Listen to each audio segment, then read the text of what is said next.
भी एक मान लीजिए। भाई धर्मपाल जी हमारे बीच में हैं, एक बार बहुत जोरदार तालियां बजा के अभिवादन करिएगा। और अच्छी बात है वो आ गए आपके बीच में।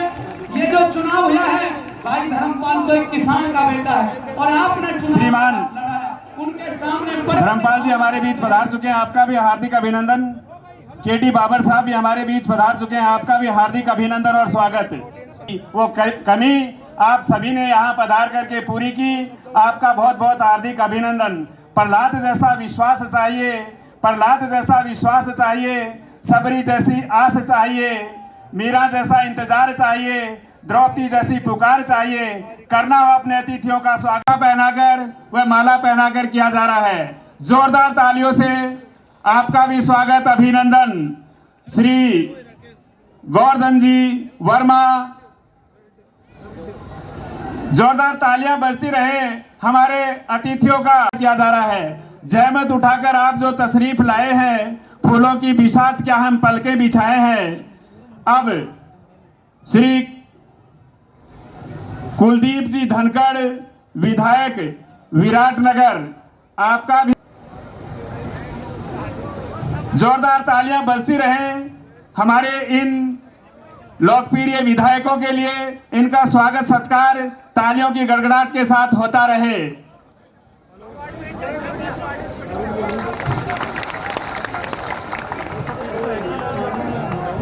श्री सुभाष जी मील विधायक में माला पहनाकर किया जा रहा है। जोरदार तालियां।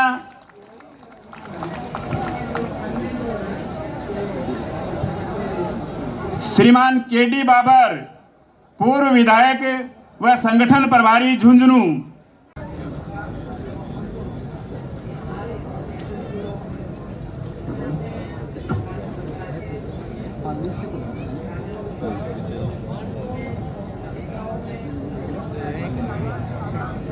आज का हार्दिक स्वागत अभिनंदन और उनका आशीर्वाद लेते हुए माननीय विधायक महोदय, आपका आशीर्वाद हमेशा बना ही रहता है। और बलदेवदास जी महाराज, आदरणीय सतीश जी का बहुत बहुत स्वागत और अभिनंदन। आदरणीय सतीश जी असंख्य बार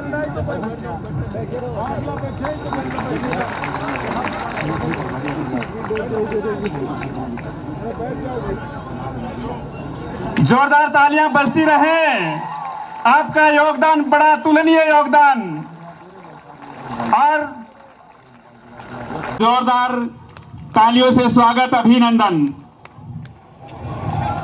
माननीय प्रेमचंद जी बैरवा, उप मुख्यमंत्री राजस्थान सरकार, हमारे बीच पधार चुके हैं। जहमत उठाकर आप जो तशरीफ लाए हैं, जहमत उठाकर आप जो तशरीफ लाए हैं, फूलों की बिसात क्या हम पलके बिछाए। जोरदार तालियों पधारे हैं।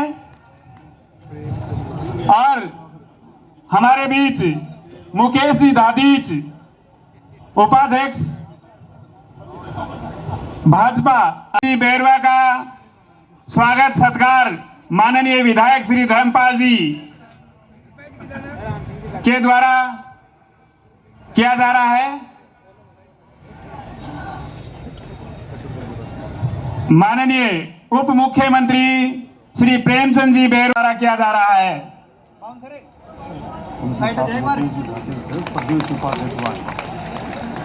और हमारे बीच मुकेश जी दादीज, प्रदेश उपाध्यक्ष भाजपा राजस्थान। जोरदार तालियों से हमारे उप मुख्यमंत्री का स्वागत अभिनंदन हो रहा है। तो तालियों में कोई कंजूसी ना रखे, जोरदार तालियां बराबर बजती रहें।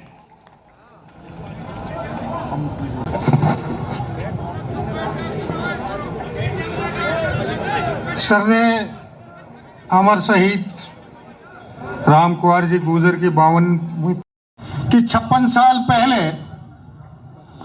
जब सुरक्षा दल की स्थापना का विचार सर्वे अमर शहीद राम कुंवर जी के दिलो दिमाग में आया होगा, उस समय क्षेत्र में किस प्रकार की परिस्थितियां रही होंगी।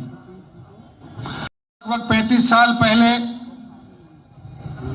जब मैं खेतरी सिंगाड़ा हरडिया घूमकर शाम भाई ये साइड में हो जाओ थोड़े। ये जो फोटोग्राफर हैं उनसे आग्रह है, हमारे पत्रकार बंधुओं को परेशानी हो रही है थोड़ी सी उनको फोटो लेने में, तो आप थोड़ा साइड में हो। फिर हम भी अंदर आ जाए क्या? बेवकूफ हो गए तुम लोग। हमारे उप मुख्यमंत्री श्री प्रेमचंद जी बैरवा को प्रतीक चिन्ह भेंट कर रहे हैं माननीय विधायक धर्मपाल जी।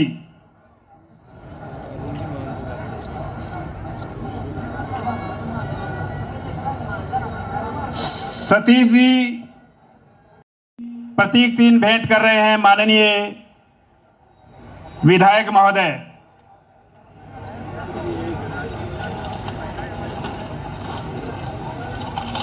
भूमि पर स्वागत करें, अभिनंदन करें। मैं भी इनका सभी की ओर से हार्दिक स्वागत करता हूं, अभिनंदन करता हूं। पूर्व विधायकगण, प्रधानगण, पूरा प्रधान आज के जश्न को खूबसूरत मनाने का बस आप इस देशभक्ति की प्रस्तुति पर तालियों की रवानी लिख दो। बस आप इस प्रस्तुति पर तालियों की रवानी लिख दो। एक ऐसा जज्बा और जुनून आपके सामने रागनी के माध्यम में पेश किया जा रहा था और उसी को मैं आगे बढ़ा रहा हूं चंद लाइनों के माध्यम से, क्योंकि जब उड़ी में जो हमला हुआ था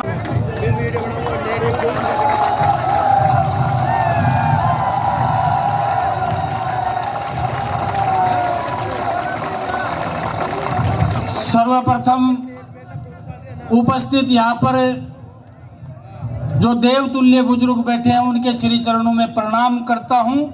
खून से भी बढ़कर रिश्ते के सभी नौजवान साथियों को नमस्कार करते हुए मातृशक्ति के रूप में अभिनंदन करते हुए स्वागत करना चाहता हूँ मैं इस खेतड़ी की धरती और छोटे से रामकुमारपुरा पंचायत और छोटी सी धानी चबूतरा वाली में राजस्थान के उप मुख्यमंत्री माननीय प्रेमचंद जी बैरवा का यहाँ पर बहुत बहुत स्वागत है, अभिनंदन है।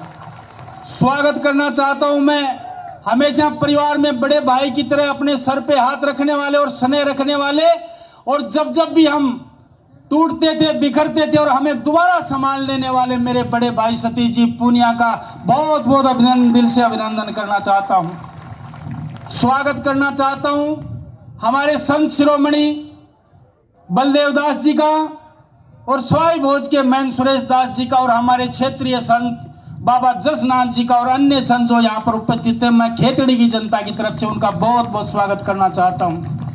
हमारे विधायकगण हमारे सहयोगी के रूप में पधारे हैं और आशीर्वाद के रूप में पधारे हैं, और हमारे सांसद महोदय जो हमेशा हमारा स्नेह रखते हैं और जिले में इतना घूमते हैं और खेतड़ी में विशेष कर आते हैं, और इस मेले में तो वो जब से बने हैं उस कार्यक्रम में हमेशा पधारते हैं। मेरे बड़े भाई नरेंद्र जी खींचड़ का स्वागत है। जाबर सिंह जी खर्रा जो हमारे परिवार की तरह स्नेह रखते हैं उनका भी स्वागत है। विधायक हमारे गोवर्धन जी वर्मा जो दोबारा विधायक बने हैं उनका हमारे साथ युवा मोर्चे से भी संपर्क था, और जब ये प्रधान थे जब भी हमारा संपर्क था। मैं सम्मान करना चाहता हूँ इस काचरान सम्मेलन में, मैं सम्मान करना चाहता हूँ कुलदीप जी धनखड़ का जो विराटनगर से चुन के आते हैं और बड़े संघर्षशील नौजवान हैं, उनका भी सम्मान करना चाहता हूं, और मेरे छोटे भाई सुभाष मील का सम्मान करना चाहता हूं। इसी कड़ी में सम्मान करना चाहता हूं पूर्व विधायक प्रेम सिंह जी बाजौर का जो एक अटल चट्टान है, और उन्होंने शहीदों के लिए राजस्थान में जो किया है मेरे हिसाब से कोई कर नहीं सकता। और आप समझते हो कि बिना कारण किसी की बड़ाई करना इंजीनियर धर्मपाल का स्वभाव नहीं है। मैं कहना चाहता हूं कोई व्यक्ति अपने माँ बाप की मूर्ति लगाते भी आदमी सोचता है, लेकिन 1100 जवानों का जिसने मादरे हिंद के लाडले सीमाओं पर अपना शरीर का बलिदान दिया, उनकी 1100 की मूर्ति लगाकर इस देश में जो कीर्तिमान स्थापन किया है, मैं प्रेम सिंह बाजौर का स्वागत करना चाहता हूं। पूर्व विधायक शुभकर्ण जी चौधरी जो हमारे साथ साथी और सहयोगी के रूप में रहते हैं, दुर्भाग्यवश 419 वोटों से ये छोटी सी जीत बड़ी खलती है साथियों। पिछली बार अपन 957 वोटों से हारे थे। कभी मैं भूलना चाहा तो भी आपने भूलने नहीं दिया कि सुबह शाम तक यही कहते थे ये और कर लेते, वो और कर लेते तो ऐसे हो जाता। ऐसे हमारे थोड़े से दुर्भाग्यशाली रहे शुभकिरण जी चौधरी जी का इस किसान सम्मेलन में स्वागत करना चाहता हूं। मैं स्वागत करना चाहता हूं पूरी जनता और उपखंड खेतड़ी की तरफ से और राम कुमार पुरा की धरती की तरफ से केडी बाबर जी का पूर्व विधायक और हमारे यहाँ पर जो प्रभारी हैं उनका स्वागत करना चाहता हूं, हजारी लाल जी का स्वागत करना चाहता हूं। और निश्चित रूप से मेरे से कोई ना कोई गलती जरूर होगी, किसी का नाम जरूर छूटेगा, वो अगले मेले में बिल्कुल नहीं आएगा, ये बात है। इसलिए मैं सम्मानीय मंच कह के सबका सम्मान करना चाहता हूं, उपस्थित समुदाय का सम्मान करना चाहता हूं। लेकिन इस बार मुझे एक बात कहना जरूर चाहूंगा आप लोगों से कि पहले जब हम इस कार्यक्रम करते थे, किसान सम्मेलन करते थे, तो निश्चित रूप से आप में जोश होता था। लेकिन इस बार ये जो बीच की जो दूरी बढ़ी है, ये मैंने नहीं बढ़ाई है, मैं तो अभी भी वही हूं आपके पास ही। ये मुख्यमंत्री और उप मुख्यमंत्री के कारण ये दूरी बढ़ी है। अगली बार हो सकता है इसको और नजदीक कर देंगे, कोई ना कोई इनमें से मंत्री बन के जरूर आ जाएगा और आपके पास खड़ा होकर भाषण देगा। हम उस मंच पे दिया करते थे। सतीश जी भाई साहब तो पता नहीं, मैं भी भूल गया कितनी बार यहाँ पे आए हैं। और जिले के जो भी लोग हैं, हमारे जिला अध्यक्ष जी हैं, विशंबर जी हैं, महामंत्री जी जो लोग बैठे हैं, उनको भी याद नहीं है कितनी बार आए। मैं पुनः एक बार पूरी भारतीय जनता पार्टी का पूरे मेरे परिवार की तरफ से और उपखंड खेतड़ी की तरफ से पुनः स्वागत करते हुए अभिनंदन करता हूँ। किन शब्दों में मैं आभार करूँ, प्रकट करूँ, वो शब्द मेरे पास नहीं है। मैं आप लोगों का किन शब्दों में आभार प्रकट करूं। 20 वर्ष का संघर्ष माननीय उप मुख्यमंत्री जी और भाई साहब सतीश जी, आप तो जानते हो 20 वर्ष तक कोई परिवार के व्यक्ति को भी नहीं पालता है। लेकिन मैं धन्यवाद देना चाहता हूं इस बुजुर्ग के आशीर्वाद को, इस नौजवान की ऊर्जा को और इस माता के अभिनंदन को कि 20 वर्ष तक लगातार मुझ पे आशीर्वाद रख के मुझे जिंदा रखने वाली ये खेतड़ी और नीमका थाना की जनता का कर्ज मैं इस जन्म में उतार नहीं सकता। मैं इस जन्म में क्या, मैं 7 जन्म लूं तो भी आपका कर्ज नहीं उतार सकता। मैं अपने रक्त की एक एक बूंद निचोड़ के आपके चरणों में डाल दूं तो भी समझता हूं वो कम है। मेरा परिवार, मेरे साथी सहयोगी, मेरे रिश्तेदार आपके ऋणी और आपका ही ऋण उतार नहीं सकता। ये मैं निवेदन करना चाहता हूं। अगर जरूरत पड़ी तो आपके लिए कहीं तक भी कुछ भी करने की गुजर जाऊंगा और किसी भी हद तक गुजर जाऊंगा, ये आप लोगों से कहना चाहता हूं। आज मैं सौभाग्य से कहना चाहता हूं, कई चुनाव हम थोड़े थोड़े मार्जिन से डिफीट जरूर हुए, लेकिन प्रदेश में भारतीय जनता पार्टी का जो स्नेह है, जो प्यार है, चाहे वो मुकेश जी भाई साहब और जो प्रदेश के जो भी पदाधिकारी हैं, हमारे प्रदेश अध्यक्ष हैं, चाहे राष्ट्र के नेता हैं, मैं इतना कह सकता हूं, मैं चुनाव जरूर छोटे छोटे मार्जिन से हारा, लेकिन ना दिल्ली का आशीर्वाद कभी कम रहा और ना जयपुर का मेरे ऊपर आशीर्वाद कम रहा। मुझे तो माननीय भजन लाल जी ने एक बार कहा था कि भाई इस बार, पिछली बार जब मैं चुनाव हार के गया तो उन्होंने कहा, रे भाई धर्मपाल, तू किसी अच्छे से पंडित को दिखा, तेरे जोग और संजोग तू दिखा। हमने तो सुना था कि कर्मों का कांकरा लगता है, तेरे तो बड़ी सारी शिला लगी है। तो मैंने भजन लाल जी को कहा कि मान्य, और अब तो आप किस्मत लिखने वाले ही बन गए, आप लिख दो जो लिखना है जो आप लोगों को। इसलिए आप लोगों से मान और सम्मान के साथ इतना कह सकता हूं कि मेरे संपर्क और संबंध बड़े मधुर हैं। हम राजनीति से कोई काम नहीं करवाते हैं। हम अधिकारियों को भी कहते हैं प्रेम से काम करो, दिमाग पे बिना लोड लिए काम करो। पहले आप लोगों को भी पता है, लोगों को ये कहते थे, अधिकारियों को विपक्षी लोग कह के डराते थे, अगर इंजीनियर धर्मपाल जिस दिन विधायक बन गया तो आपको खा जाएगा और पता नहीं क्या हो जाएगा। मैं सबसे पहले मैंने यही कहा था एक मेरी सार्वजनिक मीटिंग में कि काम करो जनता के, आपको कलम की ताकत दी है और 5 वर्ष के लिए मुझे भी कलम की ताकत बख्शी है। किसी का भला कर सकते हो तो कर जाओ, वरना रिटायरमेंट होने के बाद में कोई नमस्कार भी नहीं करेगा। वो याद रखेगा कि जब आप सीट पे थे, जब आपने क्या किया। दिन रात आपके बीच में रहेंगे, 24 घंटे आपके बीच में रहेंगे, जो बन पड़ेगा, जितना बन पड़ेगा। ये जोश में नहीं कह रहा हूं, जोश में वो व्यक्ति कहता है जो पहली बार चुनाव लड़ता है और पहली बार जीतता है। 24 घंटे आपके लिए हूं, जैसा हूं, जैसा भी हूं, जितना हूं, मेरे परिवार के पूरे परिवार के सदस्य आपके लिए तैयार हैं। ये निवेदन करना चाहता हूं और माननीय मुख्यमंत्री, उप मुख्यमंत्री की गरिमा में उपस्थिति में कहता हूं, सतीश जी की गरिमा में उपस्थिति में कहना चाहता हूं, मेरे इस क्षेत्र में जो पहाड़ी क्षेत्र है, भौगोलिक स्थिति अनुकूल नहीं है, कभी कभी तो एक बार सरकार ने लिख दिया था कि ये नॉन फिजिबल है, इसमें इलेक्ट्रिफिकेशन ही संभव नहीं है। लेकिन मैं धन्यवाद देना चाहता हूं भैरव सिंह जी को, स्वर्गीय भैरव सिंह जी को, कि यहाँ पर स्वतंत्र में जब वो मुख्यमंत्री तो पहली बार इस पहाड़ी क्षेत्र में बिजली पहुंचाई तो वो भारतीय जनता पार्टी ने पहुंचाई, कांग्रेस ने नहीं पहुंचाई। ये राजनीतिक मंच तो नहीं है, लेकिन मैं आग्रह करना चाहता हूं उप मुख्यमंत्री जी, आप हमारे से सीनियर और आज आपके पास कलम की ताकत है। हम आपसे 3-4 बातें शेयर करना चाहते हैं और मैंने लिखित में भी रखी है, आपको भी दूंगा और मेरे सम्मानीय जो मुख्यमंत्री जी हैं और दिल्ली तक दूंगा। जहां पर हमारा हिंदुस्तान कॉपर लिमिटेड का प्रोजेक्ट है जो कभी शेखावाटी की लाइफ लाइन कहलाता था, 12,500 कर्मचारी काम करते थे, आज उसकी दुर्दशा, आज उसकी ये दशा है, वहां पर 400 से नीचे कर्मचारी काम करते हैं, टोटल ठेके पे दे चुके हैं। आज दिल्ली में सरकार हमारी है और सरकार तीसरी बार भी बनने वाली है, दुनिया की कोई ताकत मोदी जी को रोक नहीं सकती। ये ऐलान करना चाहता हूं 50,000 की इस भीड़ में, जब हमारी सरकार दिल्ली में है, हमारी सरकार राजस्थान में है, भारतीय जनता पार्टी का सांसद है, भारतीय जनता पार्टी का विधायक है, भारतीय जनता पार्टी का जिला प्रमुख है, तो हमारे हिंदुस्तान कॉपर लिमिटेड को जिंदा करके इन युवाओं को रोजगार के अवसर पैदा करें, ये आपसे निवेदन करना चाहता हूं। दूसरा, हमारे कई हजारों बीघा जमीन हमने रिको में एक्वायर की है, उसकी एनवायरमेंट क्लियरेंस आने वाली है, ईसी आने वाली है, जो दिल्ली में अटकी हुई है पिछले 6 महीने से। अगर उसकी ईसी आ जाएगी तो मैं समझता हूं यहाँ पर 10-12 हजार लोगों को और नौजवानों को काम मिल सकता है। ये कार्यक्रम आप करें। ईसी आने के बाद जमीन आवत हो चुकी है, जमीन अक्वायर हो चुकी है, यहाँ कारखाने लगे, चाहे छोटे लगे बड़े लगे, मेरे नौजवान को, मेरे भाई को, मेरे बेटे को नारनौल, जयपुर या उदयपुर नहीं जाना पड़े, यही खेतड़ी में रोजगार के अवसर उपलब्ध हों, ये मैं पुरजोर तरीके से आपसे मांग करना चाहता हूँ। यहाँ पर एक डेयरी का प्लांट है जहाँ पर 25,000 की कैपेसिटी है लीटर की, लेकिन दुर्भाग्य से उसमें 7-8 हजार लीटर ही दूध पहुंच पाता है। उसमें अगर आप चाहेंगे और हमारी सरकार चाहेगी, उसको पूरा डेवलप अगर कर दिया जाए तो 2,500 नौजवानों को रोजगार उसमें मिल सकता है, प्रत्यक्ष या अप्रत्यक्ष रूप में। ये मैं निवेदन करना चाहता हूं। और दूसरा, जो आपका ही काम है उसमें कहीं किंतु परंतु नहीं है।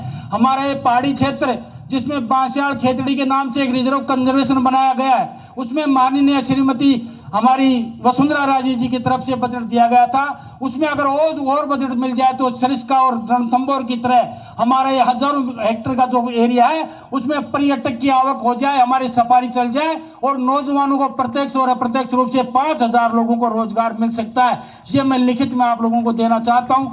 भाषण तो हमने खूब झाड़े और लंबे लंबे मंसूबे झाड़े। अब ये नेता, अब ये जो लोग भाषण पे ताली नहीं बजाएंगे, अब तो ये काम पे ताली बजाएंगे, क्योंकि अब तो ये काम चाहते हैं। अब ये काम इनका नहीं होगा तो निश्चित रूप से इनको मायूसी हाथ लगेगी। और इतने वर्ष के संघर्ष के बाद मुझसे उम्मीद भी कुछ ज्यादा लगी है। आपका आशीर्वाद बना रहे और हमेशा आप लोग हमारे साथ कंधे से कंधा मिलाकर काम करें।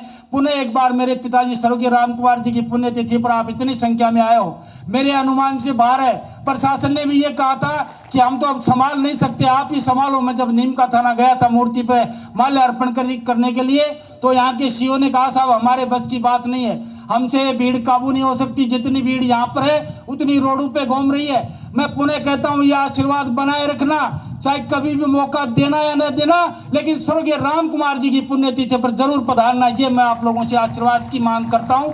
पुनः एक बार आप लोग पधारे, निश्चित रूप से मैं और मेरा परिवार और सारी पंचायत आपका बहुत बहुत धन्यवाद और आभार प्रकट करती है। और मैं एक बात कहना भूल गया साहब, उप मुख्यमंत्री जी, हमारे पड़ोस में पंचायत है, हमारी पड़ोस की तहसील है नीम का थाना, जो हमारे जिले में शामिल हो गई है। अब हमारा जिला झुंझुनू से निकल के सीकर हो गया है। वहां पर एक लादी का वास पंचायत है, उसका बड़ी पीड़ा है और काम भी छोटा सा है। उस लादी की पास पंचायत में आज तक वोट नहीं डालते हैं वो लोग। उनका कहीं समायोजन करना है, उनको पाटन पंचायती समिति में रखना है, इधर उधर रख दिया। अगर हो सके तो मैं आपको वो लिखित में उपलब्ध कराऊंगा, वो काम जरूर करवाना, निश्चित रूप से आपकी अति कृपा होगी।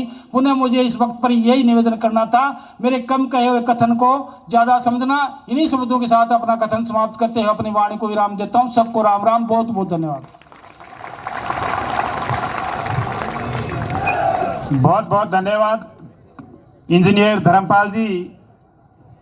आपने कहा कितनी आहें कितनी चाहें कब कौन किसे कह पाता है, कितनी आहें कितनी चाहें कब कौन किसे कह पाता है, चाहे जितना कह लो थोड़ा अनकहा बहुत रह जाता है, अनकहा बहुत रह जाता है। आपने एक लंबा संघर्ष किया और लंबे संघर्ष के बाद में विदेश में उपाध्यक्ष सम्मान्य दादी जी, हमारे यहाँ के सम्मान्य सांसद साहब नरेंद्र जी खीजड़ साहब, हमारे बीच में विराजमान हमारे माननीय एमएलए साहब सम्मान्य खर्रा जी, हमारे बीच में विराजमान विधायक सम्मान्य कुलदीप जी धनखड़ साहब, हमारे बीच में विराजमान सम्मान्य विधायक गोवर्धन जी वर्मा साहब,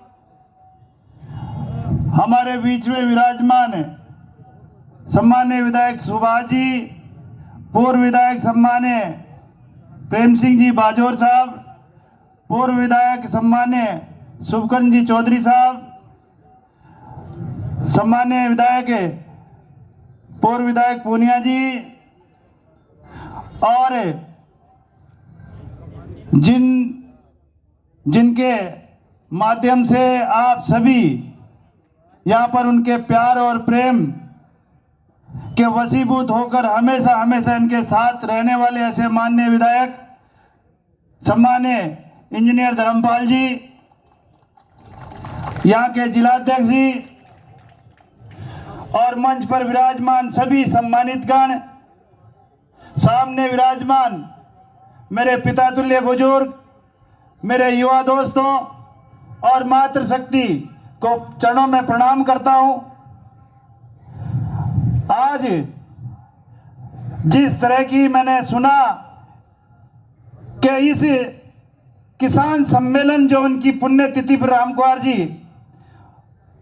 गुजर जी के पुण्यतिथि पर है, हमेशा हमेशा ये किसान सम्मेलन यहाँ पे इतनी तादाद में लोग आकर और उनकी पुण्यतिथि पर श्रद्धासुमन अर्पित करते हैं। निश्चित रूप से मैं ऐसी शख्सियत को प्रणाम करता हूं जिन्होंने इस क्षेत्र में चोरी, गुंडा और अत्याचार के खिलाफ लड़ाई लड़कर और इस क्षेत्र के लोगों को प्यार और प्रेम और सहयोग कर कर 36 कौम को साथ रखकर आज एक नई दिशा देने का काम करके गए थे। और आपके सम्मान्य विधायक जी, जिनको आप 20 सालों से आपके बीच में सेवा करते आ रहे, और उनके पिताजी के मार्गदर्शन को आप लोगों के बीच में सेवा करके और आपके बीच में रह रहे थे, लेकिन आप लोगों ने इस 52वीं पुण्यतिथि के अवसर पर आज इनका सपना और सम्मान्य शहीद राम कुमार जी का सपना पूरा करके निश्चित रूप से आपने ये श्रद्धांजलि 52वीं मना रहे हैं। निश्चित रूप से मैं निवेदन करूंगा आप सभी से कि जिस तरह से ये कांग्रेस सरकार झूठ बोलकर जब राजस्थान में आई थी, अभी हमारे सम्मान्य सतीश जी भाई साहब कह रहे थे कि ये झूठे वादे करके तो आई थी, किसानों का कर्जा माफ करने के लिए इन्होंने झूठ बोला, इन्होंने बेरोजगार हमारे युवाओं को झूठ बोलकर आई कि आपको बेरोजगारी भत्ता देंगे, और सतीश जी भाई साहब कह रहे थे कि इन्होंने पेपर लीक करने के अलावा इन बेरोजगारों को और बेरोजगार बनाया है। तो ऐसी सरकार 5 साल तक एक कुर्सी की लड़ाई लड़ती रही, और आज इस प्रदेश में सबसे ज्यादा अत्याचार अगर हुआ हो तो महिलाओं पे राजस्थान प्रदेश देश में नंबर 1 है, दलित अत्याचारों में नंबर 1 है। ऐसी सरकार जब 1.5-2 महीने बचे थे चुनाव के, जब रेवड़ियां बांटने का काम कर रही थी, लेकिन मैं धन्यवाद आप सभी इस प्रदेश की जनता को और आपको सभी को देना चाहूँगा, जिन्होंने उनको यहाँ से वोटों के द्वारा, आपकी ताकत के द्वारा यहाँ से बाहर का रास्ता दिखा दिया और एक अच्छी सरकार को आपने चुना है। इसलिए हमारे सम्मान्य प्रधानमंत्री जी का हौसला बढ़ा और उनको ये लगा कि अब डबल इंजन की सरकार इस प्रदेश में है। निश्चित रूप से जो हमारे सम्मान्य प्रधानमंत्री जी की जो योजनाएं थी, जो कल्याणकारी योजनाएं थी, उन योजनाओं को अब निश्चित रूप से उन पात्र व्यक्तियों तक पहुंचाने का काम करेंगे जो वास्तव में पात्र था और उस पात्र व्यक्ति को उस योजना का लाभ मिलेगा तो निश्चित रूप से हमारी समाज की मुख्य धारा में वो लाने का काम करेगा। इसलिए मैं इस मौके पे आप लोगों से सभी से यही निवेदन करना चाहता हूं कि हम जन कल्याणकारी योजनाएं जो हमारे सम्मान्य प्रधानमंत्री जी के द्वारा चलाई जा रही है, उन योजनाओं को हम सब मिलकर उन पात्र व्यक्तियों को लाभ पहुंचाने का काम करें जो वो उस योजना का लाभ लेकर इस समाज की मुख्य धारा में हम उनको लाएं। ये मैं आप लोगों से सभी से निवेदन करूंगा और आप सब मिलकर जिस तरह से इस राजस्थान प्रदेश को ये कांग्रेस सरकार पीछे करके गई थी, इस सरकार के अब राजस्थान में भारतीय जनता पार्टी की सरकार है। निश्चित रूप से राजस्थान को आगे बढ़ाने का काम हम सब मिलकर 36 कौम एक साथ मिलकर और भाईचारा प्यार प्रेम से आगे बढ़ाने का काम करेंगे। जय हिंद, जय भारत। तो आपकी फिल्म का नाम था जो वादा किया निभाना पड़ेगा।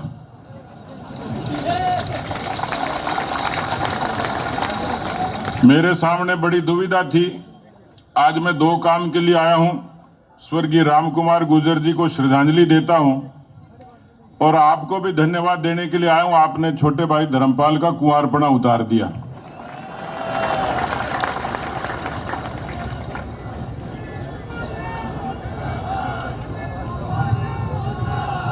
एक नेता कई दिन संघर्ष के बाद चुनाव लड़ा, जीता, तो मैंने पूछा कि एमपी साहब कैसा का मजा आया? बोले यूं लग रहा है जैसे बुढ़ापे में औलाद हो गई हो।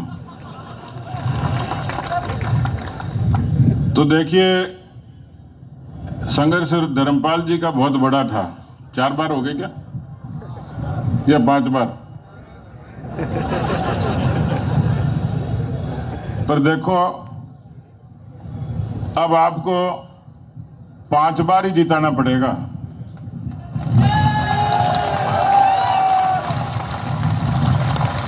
नहीं तो लागे जाएंगी सौगन है,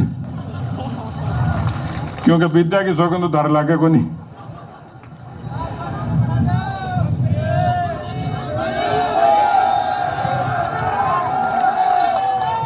अरे मैं समझू थारी बात।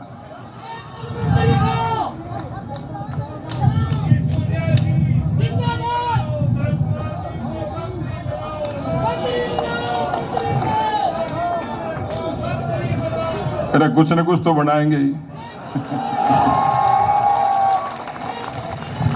पर एक बात है, जितने लोग बैठे इनमें से किसी न किसी की पर्ची जरूर निकलेगी।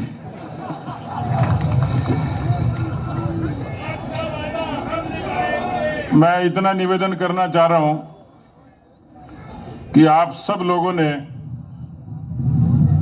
क्योंकि कुंवारपना उतारा तो आसानी से नहीं उतारा, बहुत मेहनत करनी पड़ी और पत्थर में से पानी निकालना पड़ा। क्योंकि मैं हर बार ही आता था और ये मंशा लेके आता था कि भाई धर्मपाल जीते, तो ये समझ में आ गया कि आप लोग परीक्षा पूरी लेते हो।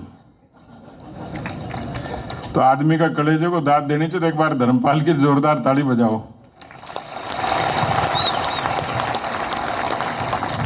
क्योंकि इस बार वाकई में बड़ी दुविधा थी, क्योंकि राजनीति में इसी चीज से आकलन होता है। तो आप लोगों ने मुझे बड़ी जिम्मेवारी दी थी और मेरे सामने बड़ी दुविधा थी कि 4 बार हारे हुए आदमी की पैरवी कैसे करेंगे तो कोई मानेगा कैसे।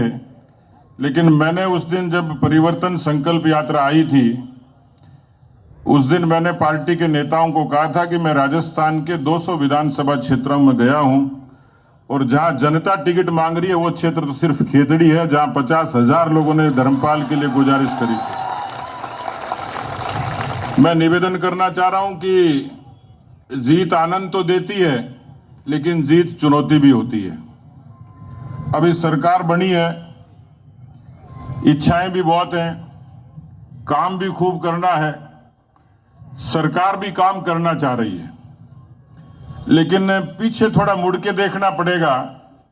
इससे पहले जो कांग्रेस पार्टी की सरकार रही है वो 6 लाख करोड़ का कर्जा छोड़ के गई है। आपके माथे पर हर आदमी के 70-80 हजार रुपए का कर्जा है। 11 लाख मुकदमे छोड़ के गई है। इस राजस्थान में 19 बार के पेपर लीक छोड़ के गई है। ऐसी बहुत सारी चीजें हैं कि जो विरासत में छोड़ के गई है। अब इस टूटे फूटे घर को संभालना, खड़ा करना, एक बुलंद इमारत खड़ा करना, ये सरकार के लिए चुनौती भी है, विधायकों के भी लिए, क्योंकि पहाड़ जैसी आपकी अपेक्षाएं। लेकिन मैं आपको निवेदन करना चाह रहा हूं कि हम इन सारी चुनौतियों का मुकाबला करेंगे, उसमें आप सब लोगों का सहयोग चाहिएगा, संयम चाहिएगा। क्योंकि जिस वायदे और भरोसे के साथ भाई धर्मपाल यहां विधायक बने हैं, या हमारे पार्टी के दूसरे विधायक भी हैं, मैं इतना निवेदन करना चाह रहा हूं कि देखिए, भारतीय जनता पार्टी के फैसले को समझ लीजिए। हिंदुस्तान में पहले एक धारणा थी कि केवल एक पार्टी राज कर सकती है, ठीक नहीं थी।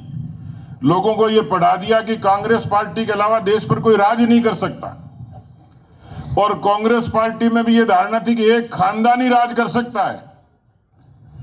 लेकिन हिंदुस्तान की जनता को धन्यवाद दूंगा जिन्होंने इस वंशवाद, परिवारवाद और भ्रष्टाचार के खिलाफ 2014 में नरेंद्र मोदी जी को प्रधानमंत्री पद के रूप में अपना जन समर्थन दिया था।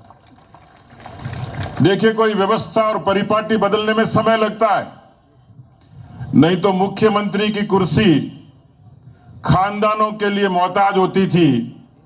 आज भारतीय जनता पार्टी का फैसला देखिए, एक सामान्य कार्यकर्ता को मुख्यमंत्री के पद पर बैठाना कोई आसान फैसला नहीं था। और जो आपके बीच में उप मुख्यमंत्री बैठे हैं प्रेम जी, ये जयपुर के दूदू जिले के हैं, एक सामान्य परिवार से हैं। ये काम भारतीय जनता पार्टी कर सकती है कि एक सामान्य व्यक्ति को उप मुख्यमंत्री की कुर्सी पर बैठा सकती है। और इसलिए पहला बदलाव है, ये संकल्प है, पहला ये प्रतिबद्धता है कि एक आम आदमी भी बड़ी कुर्सी पर बैठ सकता है। और बड़ी कुर्सी पर जब आम आदमी बैठता है तो ये तय मानिए कि किसानों की और आम आदमी की संवेदनाओं के साथ वो उस प्रतिबद्धता के साथ काम करेंगे। और इसलिए एक परीक्षा और है आपकी, एक सहयोग आपसे और चाहिएगा, क्योंकि महीने 2 महीने में कोई करामात नहीं होती। जादू का समय चला गया, जादूगर भी चला गया है। बात में ज्यादा मजा आयो, मैं समझ गया। तो अब कपोल कल्पित बातें नहीं होगी, जादू भी चला गया और जादूगर भी चला गया। अब तो ये कार्यकर्ताओं की सरकार है, किसानों की और नौजवानों की सरकार है। और इसलिए उस सरकार को इन चुनौतियों का सामना करते करते कुछ समय जरूर लगेगा, लेकिन जो बार बार डबल इंजन की सरकार कही जाती है, वो सरकार नरेंद्र मोदी जी की जो सरकार, उनके फैसले को देखिए कि बगल के कैंप से आवाज आ रही थी कि जनधन के खातों के लाभार्थियों का सम्मान करेंगे, दिव्यांगों को, विधवाओं को, विकलांगों का सम्मान करेंगे, विद्यार्थियों को छात्रवृत्ति मिली है उनका सम्मान करेंगे, उज्ज्वला का गैस कनेक्शन करोड़ों माताओं बहनों को मिला उनका सम्मान करेंगे, जिनके सर पे छत नहीं थे उन 3 करोड़ लोगों का सम्मान करेंगे, और जिनको इलाज के लिए आयुष्मान की जरूरत थी उनका सम्मान करेंगे। तो सामान्य बैंक के खाते से लेकर सर पे छत देने का काम तो किया ही किया है। लेकिन हिंदुस्तान की और दुनिया देखती थी कि जो बीजेपी के लोग नारे लगाते थे कि रामलला हम आएंगे, मंदिर वहीं बनाएंगे, ये बीजेपी के लोग राम का नारा तो लगाते हैं, लेकिन इनमें हिम्मत होगी तो पता लगेगा कि मंदिर बना पाते हैं कि नहीं बना पाते हैं। किसान सरदारों, राम को मानते हो, राम राम करते हो, राम आपके प्राण तत्व आपके भीतर बसा हुआ है।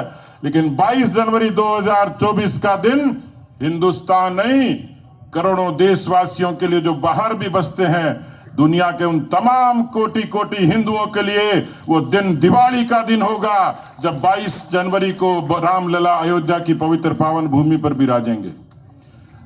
370 का खात्मा यूं नहीं होता है।